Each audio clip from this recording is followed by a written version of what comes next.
Hi hello. അപ്പോൾ ഇന്ന് നമുക്ക് നല്ലൊരു സ്നാക്കിൻ്റെ റെസിപ്പിയാണ് കേട്ടോ. വൈകുന്നേരമൊക്കെ നമുക്ക് ചായയുടെ കൂടെ കഴിക്കാൻ വേണ്ടി പറ്റും നല്ല ക്രിസ്പി ആയിട്ടുള്ള നല്ല ടേസ്റ്റി ആയിട്ടുള്ള സ്നാക്കിൻ്റെ റെസിപ്പിയാണ്. അപ്പോൾ എന്തായാലും ഒന്ന് ട്രൈ ചെയ്ത് നോക്കുക. എളുപ്പത്തിൽ ഉണ്ടാക്കിയെടുക്കാനും പറ്റും. നമ്മളെ വീട്ടിലെ സാധനങ്ങൾ മാത്രം മതിയാവട്ടെ നമുക്കിത് ഉണ്ടാക്കിയെടുക്കാൻ വേണ്ടിയിട്ട്. അപ്പോൾ ട്രൈ ചെയ്ത് നോക്കിയിട്ട് ഇഷ്ടമായി കഴിഞ്ഞാൽ ലൈക്ക് ചെയ്യാൻ, സബ്സ്ക്രൈബ് ചെയ്യാനും, ഷെയർ ചെയ്യാനും, കമൻറ്റ് ചെയ്യാനും ഒന്നും മറക്കല്ലേ. അപ്പോൾ നമുക്ക് വീട്ടിലോട്ട് പോകാം. അപ്പം നമ്മളിതാ ഈ റെസിപ്പി ഉണ്ടാക്കിയെടുക്കുന്നത് റവ വെച്ചിട്ടാട്ടോ. റവ എല്ലാവരും വീട്ടിലുണ്ടാവില്ലേ. അപ്പോൾ എന്തായാലും ഒന്ന് ട്രൈ ചെയ്ത് നോക്കാം കേട്ടോ. അപ്പോൾ നമ്മളിതാ ഒരു പാനിലേക്ക് അരക്കപ്പ് റവ ഇട്ട് കൊടുത്തിട്ടുണ്ട്. ഇനി ഈ റവ നന്നായിട്ടൊന്ന് ഇളക്കിയെടുക്കാം കേട്ടോ. ലോ ഫ്ലെയിമിൽ വെച്ചിട്ട് വറുത്തെടുക്കണം. നന്നായിട്ടൊന്ന് വറുത്തെടുത്ത് അതിൻ്റെ ആ ഒരു സ്മെല്ലും കളറൊന്ന് മാറി വരട്ടെ. അപ്പോൾ ആ ഒരു സമയം വരെ നമുക്കിതുപോലെ ഇനി ലോ ഫ്ലെയിമിട്ട് ഇളക്കി കൊടുക്കാം കേട്ടോ. ഇപ്പോൾ റവയുടെ ആ ഒരു കളറും സ്മെല്ലൊക്കെ മാറി വന്ന സമയത്ത് നമുക്കിതിലേക്ക് ഒരു പിഞ്ചോളം സോൾട്ട് ചേർത്ത് കൊടുക്കാം. എന്നിട്ട് വീണ്ടും നന്നായിട്ട് ഇളക്കിയെടുക്കാം കേട്ടോ. ഇനി ഇതിലേക്ക് നമ്മൾ ചേർത്തിട്ടുള്ളത് പാലാണ്. നമ്മളെടുക്കുന്ന റവയുടെ അനുസരിച്ചിട്ട് വേണം നമ്മൾ പാലത്തിലേക്ക് ചേർക്കാൻ. നമ്മളിപ്പോൾ അര കപ്പ് റവ എടുത്തത് കൊണ്ട് തന്നെ അര കപ്പ് പാലാട്ടോ ഇതിൽ ചേർത്തിട്ടുള്ളത്. അപ്പോൾ ഇതാ പാലും കൂടി ചേർത്തിട്ട് നമ്മൾ നന്നായിട്ട് മിക്സാക്കി എടുത്തിട്ട് ഇതൊക്കെ ഇതുപോലെ ഇങ്ങനെ ഒന്ന് കുറുക്കി എടുത്തിട്ടുണ്ട് കേട്ടോ. നമ്മൾ റവയൊക്കെ നന്നായിട്ട് കുക്കായിട്ട് വന്നിട്ടുണ്ട്. ഇനി ഫ്ലെയിം അങ്ങ് ഓഫ് ചെയ്ത് കൊടുക്കാം. എന്നിട്ട് നമുക്കിതൊന്ന് അടച്ച് വെക്കാം കേട്ടോ. ഒരു മിനിറ്റോളം നമുക്കൊന്ന് അടച്ച് വെക്കാം. ആ ഒരു സമയം കൊണ്ട് റവ ഒന്ന് സെറ്റായിട്ട് വരട്ടെ. നന്നായിട്ട് ഡ്രൈ ആയി പോകണം കേട്ടോ. ഒരുപാട് സമയം വെക്കാൻ പാടില്ല. അപ്പോൾ ഇതാ ഒരു മിനിറ്റ് കഴിഞ്ഞപ്പോൾ നമ്മൾ റവയൊക്കെ നന്നായിട്ട് നല്ല സെറ്റായിട്ട് കിട്ടിയിട്ടുണ്ട്. ഇനി നമുക്കിത് വേറൊരു പാത്രത്തിലേക്ക് മാറ്റി കൊടുക്കാം. എന്നിട്ട് ചൂടാറാൻ വേണ്ടി ഒന്ന് വെയിറ്റ് ചെയ്യാം കേട്ടോ. നമുക്ക് ഈ ഒരു ചൂടോട് തന്നെ അങ്ങ് കുഴച്ചെടുക്കേണ്ടിയില്ല. ചെറിയൊരു ചൂടിലാട്ടോ ഒന്ന് കുഴച്ചെടുക്കേണ്ടത്. അപ്പോൾ അതുകൊണ്ട് തന്നെ നമുക്കിതിനൊന്ന് ചൂടാറാൻ വേണ്ടി ഒന്ന് മാറ്റി വെക്കാം. അപ്പോൾ മാറ്റി വെക്കുന്ന സമയത്ത് അടച്ച് വെക്കാൻ പ്രത്യേകം ശ്രദ്ധിക്കാം കേട്ടോ. അല്ലാന്നുണ്ടെങ്കിൽ ഇത് ആകെ അങ്ങ് ഡ്രൈ ആയിപ്പോവും. അപ്പോൾ ഇപ്പോൾ ഇത് നമുക്ക് കൈ വെച്ച് തൊടാൻ പറ്റുന്ന ആ ഒരു പാകത്തിലുള്ള ചൂടാട്ടേ ഉള്ളൂ. അതിലേക്ക് ഞാനിപ്പോൾ ഇത് അര ടീസ്പൂണോളം ഗീയും കൂടിയും ചേർത്ത് കൊടുത്തിട്ടുണ്ട് കേട്ടോ. അപ്പോൾ നന്നായിട്ട് ഇങ്ങനെ മിക്സ് ആക്കി എടുക്കാട്ടോ ചെയ്യേണ്ടത്. നമ്മൾ ചപ്പാത്തി മാവൊക്കെ കുഴച്ചെടുക്കുന്ന ആ ഒരു പരുവത്തിൽ നമ്മൾ ഇതുപോലെ ഇങ്ങനെ കൈ വെച്ച് നന്നായിട്ട് മിക്സ് ആക്കിയിട്ട് എടുക്കണം. നല്ല സോഫ്റ്റായിട്ട് വന്നു കഴിഞ്ഞാൽ നമുക്ക് ഈ മിക്സിങ് അങ്ങ് നിർത്തി കൊടുക്കാം കേട്ടോ. അപ്പോൾ ഇതാ സംഭവം നല്ല സെറ്റായിട്ട് കിട്ടിയിട്ടുണ്ട്. ഇനി വെള്ളമൊന്നും ചേർക്കണ്ട കേട്ടോ. കറക്റ്റ് പാകത്തിനുള്ള നമ്മൾ ഇതിലേക്ക് പാലൊക്കെ ചേർത്തിട്ടുണ്ട്.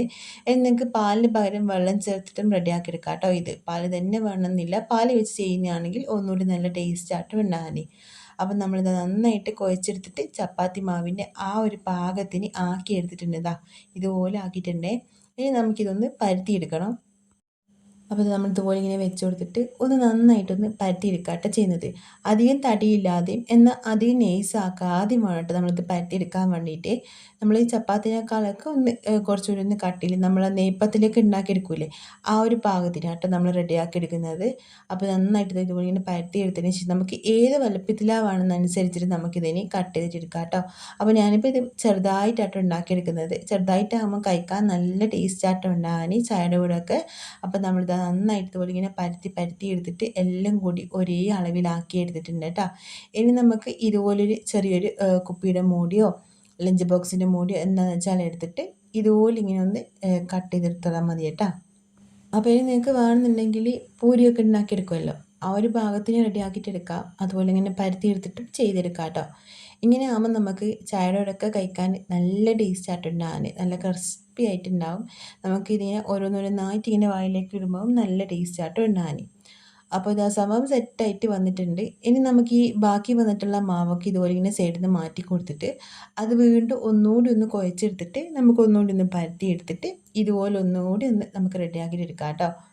ഇനി നിങ്ങൾക്ക് മധുരമൊക്കെ ഇഷ്ടമില്ലാന്നുണ്ടെങ്കിൽ നമുക്കിത് ഉണ്ടാക്കിയെടുക്കുന്ന സമയത്ത് തന്നെ ആ ഒരു പാലൊക്കെ ചേർക്കുന്ന ആ ടൈമിൽ തന്നെ നമുക്കിതിലേക്ക് ഒരല്പം പഞ്ചസാരയും ചേർക്കാം കേട്ടോ. എന്നാലും നല്ല ടേസ്റ്റ് ഉണ്ടാകാൻ. ഇനി പഞ്ചസാര ചേർത്തില്ലെങ്കിലും നല്ല ടേസ്റ്റ് തന്നെയാട്ടോ ഉണ്ടാകാൻ. നിങ്ങൾക്ക് മധുരം ഇഷ്ടമാണെന്നുണ്ടെങ്കിൽ അങ്ങനെയും ചെയ്യാം കേട്ടോ. അപ്പോൾ ഇത് ആ സംഭവം സെറ്റായിട്ട് വന്നിട്ടുണ്ട്. ബാക്കിയുള്ളത് നമുക്ക് കുഴച്ച് ഇതുപോലെ തന്നെ അങ്ങ് കട്ട് ചെയ്തിട്ടെടുക്കാം കേട്ടോ. ഇനി നമ്മളിതാ ചൂടായിട്ടുള്ള നല്ല തിളച്ച് വന്നിട്ടുള്ള ഓയിലിലേക്കാണ് ഇതൊക്കെ ഇട്ട് കൊടുക്കുന്നത്. പെട്ടെന്ന് റെഡി ആയിട്ട് വരും. നമ്മൾക്കിത് ഇതുപോലെ ഇങ്ങനെ ഇട്ട് കൊടുത്തിട്ട് ഒരു ഒരു ഒരു മിനിറ്റൊന്നും ആകേണ്ട ആവശ്യമില്ല. അതിന് മുമ്പ് തന്നെ നന്നായിട്ട് ഫ്രൈ ആയിട്ട് കിട്ടിക്കോളും കേട്ടോ. ഒരു ഭാഗം നന്നായിട്ട് കളർന്ന് മാറി വരുന്ന സമയത്ത് തന്നെ നമുക്കിതിനൊന്ന് തിരിച്ചിട്ടെടുത്തിട്ട് ആ ഒരു സൈഡും കൂടി ഒന്ന് നന്നായിട്ട് മൊരിയിച്ചെടുക്കണം. നന്നായിട്ട് തന്നെ മൊരിയിച്ചെടുക്കണം കേട്ടോ. കരിഞ്ഞ് പോകാനും പാടില്ല. എന്നാൽ നന്നായിട്ട് മൊരിയിച്ചെടുത്തിട്ട് അതിൻ്റെ കളറൊക്കെ രണ്ട് സൈഡും മാറിയിട്ട് നല്ല ക്രിസ്പി ആയിട്ട് വരണേ. അപ്പം വേണം നമ്മളിത് എണ്ണയിൽ നിന്ന് മാറ്റി കൊടുക്കാൻ വേണ്ടിയിട്ട്. ഇപ്പോൾ ഇതാ ഒരു ഭാഗം ഏകദേശം ഒന്ന് റെഡിയായി വരുമ്പം തന്നെ അതിൻ്റെ കളറൊന്ന് മാറി വരുമ്പം തന്നെ നന്നായിട്ട് ഇങ്ങനെ പൊങ്ങി വരുന്ന പോലെ കാണാം കേട്ടോ ഇത്. അപ്പോൾ ഇതാ ഈ ഒരു പാകത്തിനായി കഴിഞ്ഞാൽ തിരിച്ചും മറിച്ചും ഇട്ട് കൊടുത്തിട്ട് രണ്ട് സൈഡും നന്നായിട്ടൊന്ന് മൊരിയിച്ചെടുക്കാം കേട്ടോ. ഇതിൻ്റെ ഒരു സൈഡൊന്ന് കളർന്ന് മാറി നമ്മളൊന്ന് തിരിച്ചിട്ട് കൊടുത്താൽ തന്നെ പെട്ടെന്ന് അപ്പുറത്തെ സൈഡ് നന്നായിട്ട് കളർ മാറി കിട്ടും കേട്ടോ. ഒരുപാട് സമയം എടുക്കുമെന്നില്ല, പെട്ടെന്ന് റെഡി ആയിട്ട് വരുന്ന നല്ല അടിപൊളി ഒരു സ്നാക്കിൻ്റെ റെസിപ്പി ആട്ടോ. കുട്ടികൾക്കൊക്കെ ഒരുപാട് ഇഷ്ടപ്പെടും. അപ്പോൾ എന്തായാലും ട്രൈ ചെയ്ത് നോക്കുക. ഇഷ്ടമായി ലൈക്ക് ചെയ്യാൻ, സബ്സ്ക്രൈബ് ചെയ്യാൻ, ഷെയർ ചെയ്യാനും കമൻറ്റ് ചെയ്യാനും മറക്കില്ല കേട്ടോ.